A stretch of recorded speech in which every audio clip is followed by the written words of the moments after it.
Sehingga motivasi atau keyakinan bahwa seorang calon itu tidak terlalu butuh atau tidak butuh partai politik itu kemudian dia sampaikan dengan bahasa yang sangat-sangat menyinggung semua elit partai dan pimpinan partai politik.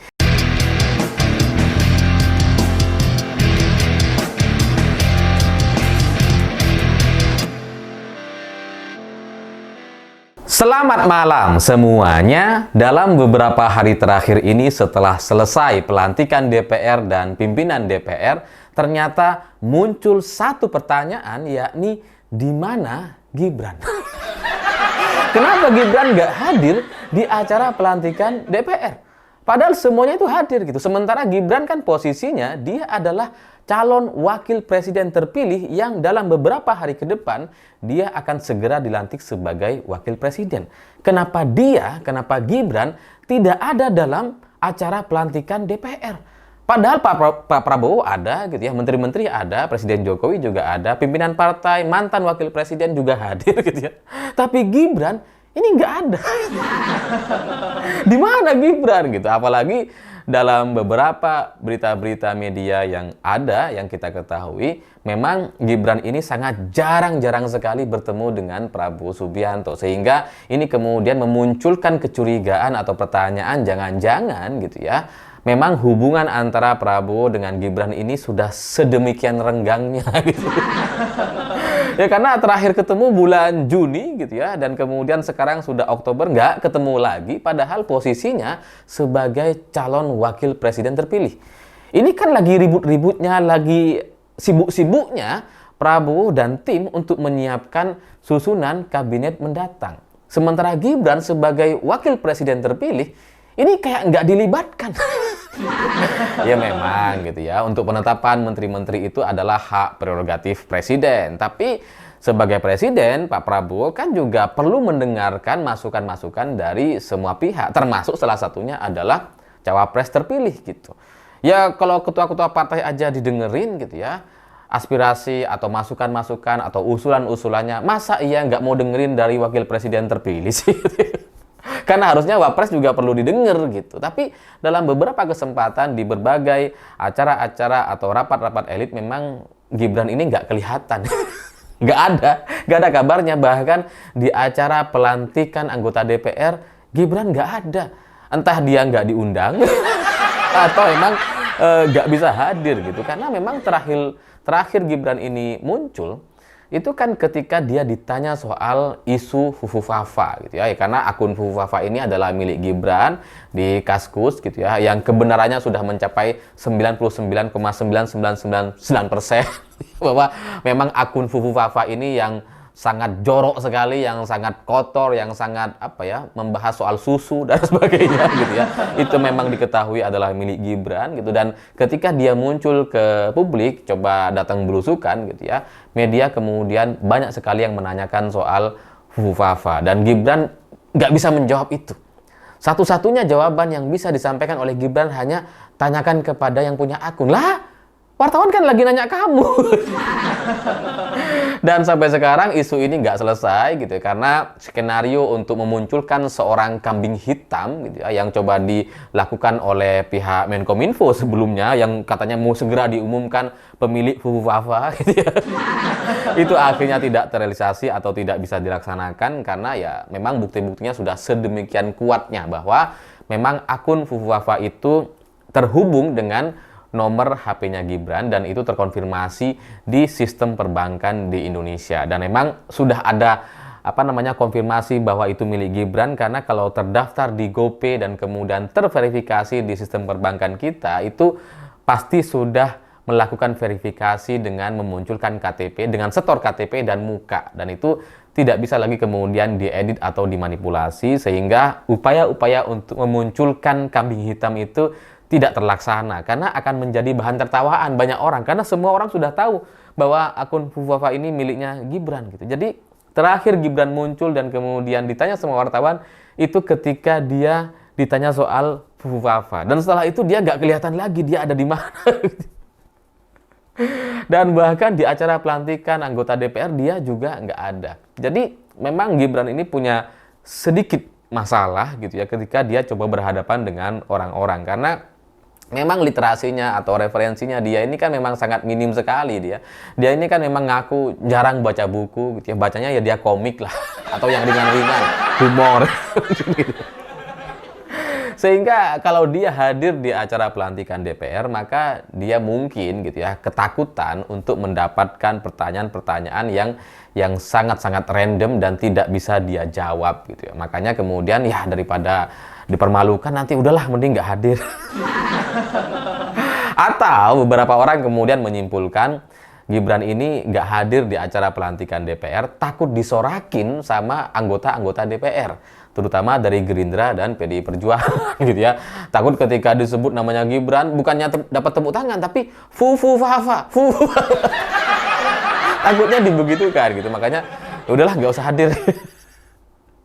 Itu kesimpulan-kesimpulan netizen gitu ya. Dan selain itu memang Gibran sekali lagi itu ya sulit sekali untuk berinteraksi atau memberikan jawaban-jawaban dari pertanyaan-pertanyaan wartawan yang random. Karena kalau menghadapi wartawan yang ada di acara pelantikan DPR, itu jelas bukan lagi wartawan yang bisa dikendalikan atau wartawan-wartawan yang selama berhari-hari mengikuti dia, atau bukan wartawan yang memang dikelola oleh timnya Gibran. Itu adalah wartawan-wartawan lepas gitu ya, yang kemudian bisa bertanya apa saja.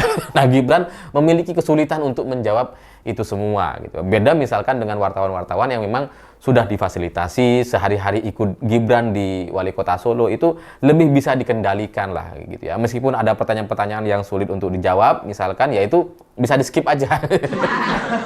Tapi kalau wartawan-wartawan yang random, yang tidak dalam kendali Gibran, itulah yang kemudian nampaknya menyulitkan. Karena jangankan ngadepin wartawan gitu ya, Gibran ini setahu saya belum pernah diskusi dengan mahasiswa. Bukan cuma debat gitu ya, diskusi pun nggak pernah. Pernah sekali ada video di mana dia diskusi atau coba menjadi pembicara di acara yang para pesertanya itu anak-anak SMP apa SMA gitu ya.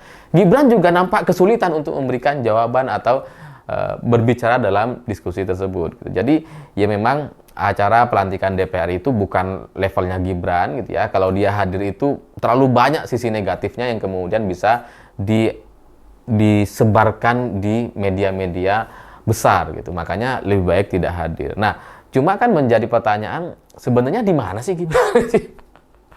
Kok nggak ada gitu? Nggak ada juga berita di media ketika dia pelantikan DPR dilaksanakan di ruangan DPR gitu.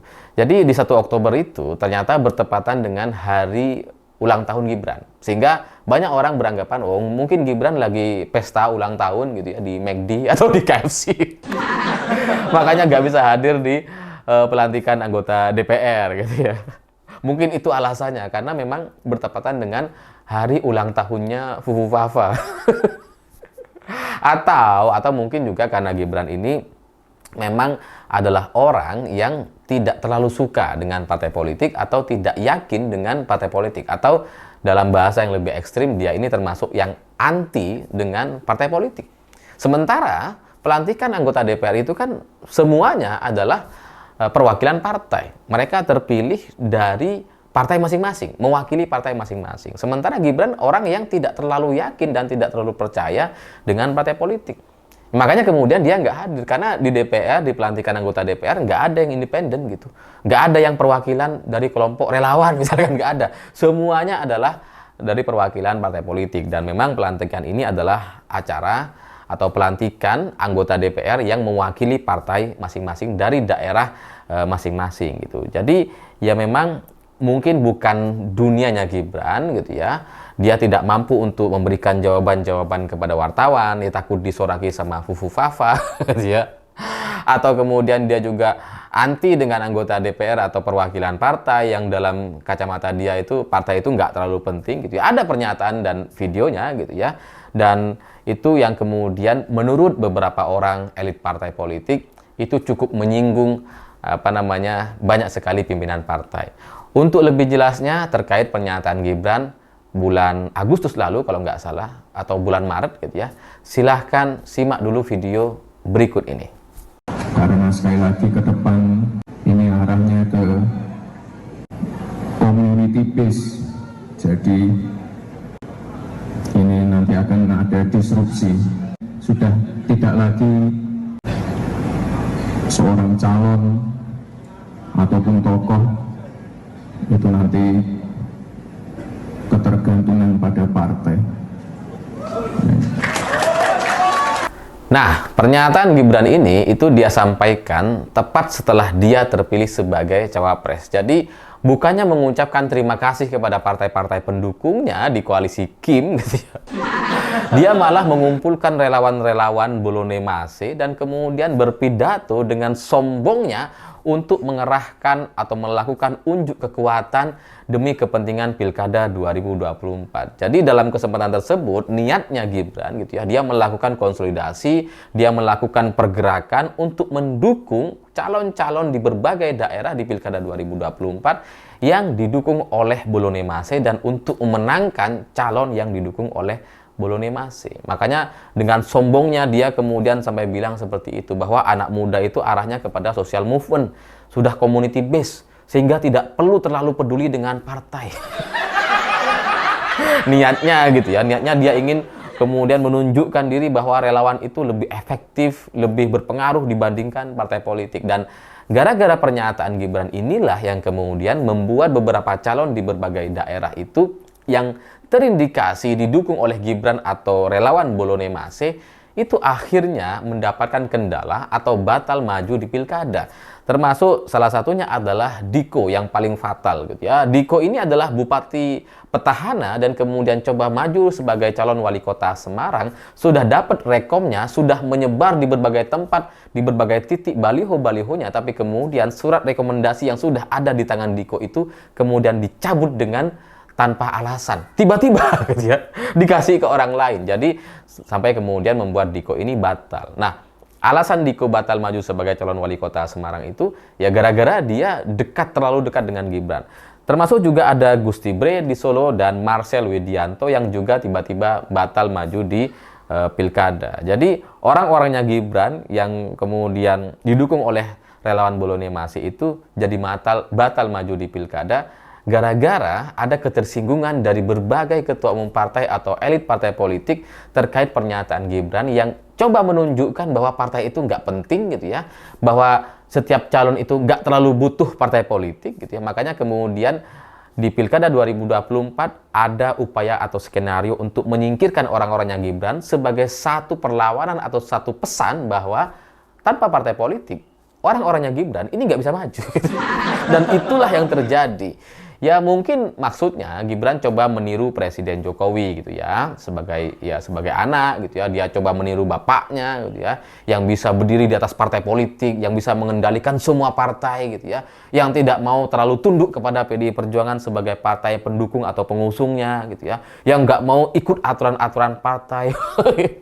Yang undang-undang bisa diubah gitu ya, yang kemudian bisa seenaknya ketika berkuasa. Mungkin itu motivasi Gibran gitu, sehingga motivasi atau keyakinan bahwa seorang calon itu tidak terlalu butuh atau tidak butuh partai politik itu kemudian dia sampaikan dengan bahasa yang sangat-sangat menyinggung semua elit partai dan pimpinan partai politik.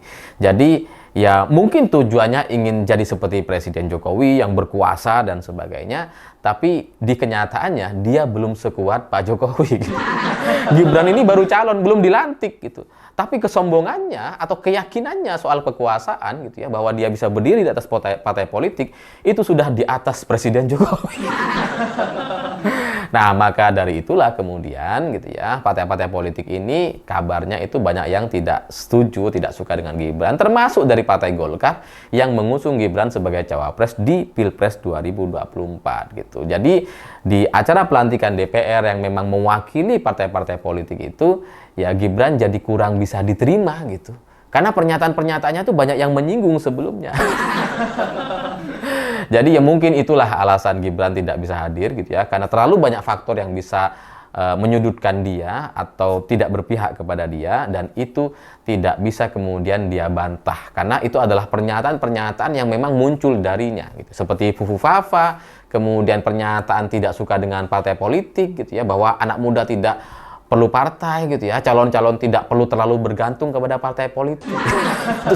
Itu sangat menyinggung sekali. Dan kabarnya gitu ya, yang saya dengar Di Rapimnas, sebuah partai politik, salah satu partai besar di Indonesia, itu yang katanya para elitnya itu tidak masalah dengan FUFAFA, tapi di acara Rapimnas gitu ya, di acara mereka sendiri gitu ya, ternyata isu FUFAFA itu sangat-sangat serius dibahas oleh internal mereka dan banyak dari mereka tidak terima. Jadi ya mungkin memang analisa atau kecurigaan netizen terkait FUFAFA atau Gibran yang kalau hadir di acara pelantikan DPR ini disoraki FUFAFA oleh banyak anggota dewan gitu ya, terutama dari partai-partai besar gitu ya, ya mungkin itu adalah satu analisa yang mendekati kebenaran. Makanya kemudian Gibran jadi nggak datang di acara pelantikan. Ya tapi apapun itu gitu ya, apa yang sudah dilakukan dan dinyatakan oleh Gibran memang banyak sekali pernyataan-pernyataan yang sangat sombong sekali gitu ya, sehingga ke depan tanpa bapaknya, tanpa presiden gitu ya, dan jabatan dia hanya wakil presiden, kita bisa lihat dan saksikan apakah dia selanjutnya masih bisa sesombong sebelumnya yang tidak perlu partai politik. Saya pikir itu. Terima kasih sudah menonton. Begitulah kura-kura.